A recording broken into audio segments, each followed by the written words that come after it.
It's Monday morning, and that means we have to head over to sunny LA to join Dax and all of his friends over at TMZ. Now, Dax, we want to get right into it because there's a lot to talk about.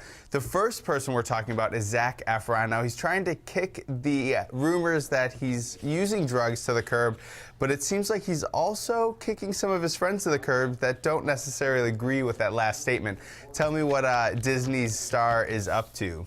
Well, here's the thing. So Zac Efron does not believe that he actually has a drug problem, and I think that is the #1 issue here. Any of his friends that are actually coming to him and saying, Zac, we need to get you into rehab, we need to get you help. Apparently, he ignores them and then actually 86s them out of his life. He doesn't want people around him telling him he has a problem, and I think that's a pretty common thing for people that actually do have drug problems. They don't want to hear it, and we know that his friends are sitting here going, look, we don't want him to be the next Corey Monteith, and so he needs to get himself some help. And he had reportedly gone to 2 different rehab facilities earlier in the year, and we are now being told that it wasn't really a rehab facility, it was actually just a friend's house that had a private therapy there at the home. And so his friends are going, look, that wasn't enough for you, you didn't really kick the habit, and we need you to get some real help.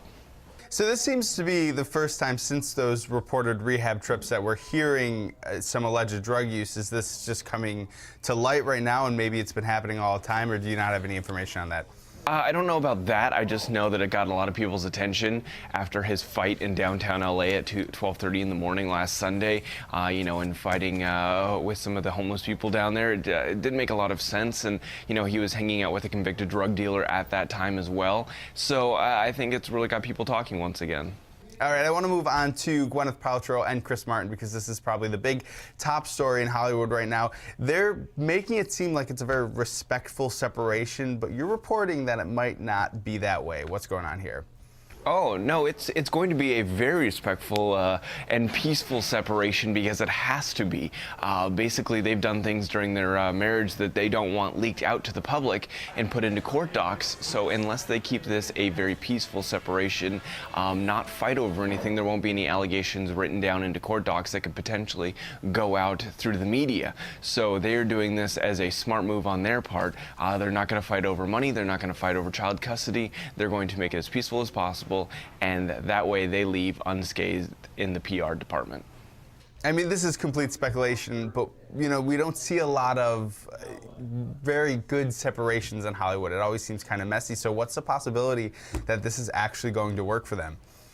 You know what? If they have this in their mind and they don't fight over any of the big items, then they should be just fine, and they'll get through this and not have to worry about any of their dirty laundry being aired. All right, well, Dax, it's always great checking in with you. And of course, if you want more information on what's happening in Hollywood and the world of celebrity, you can catch Dax and all his friends over on TMZ right here on CW23. Thanks.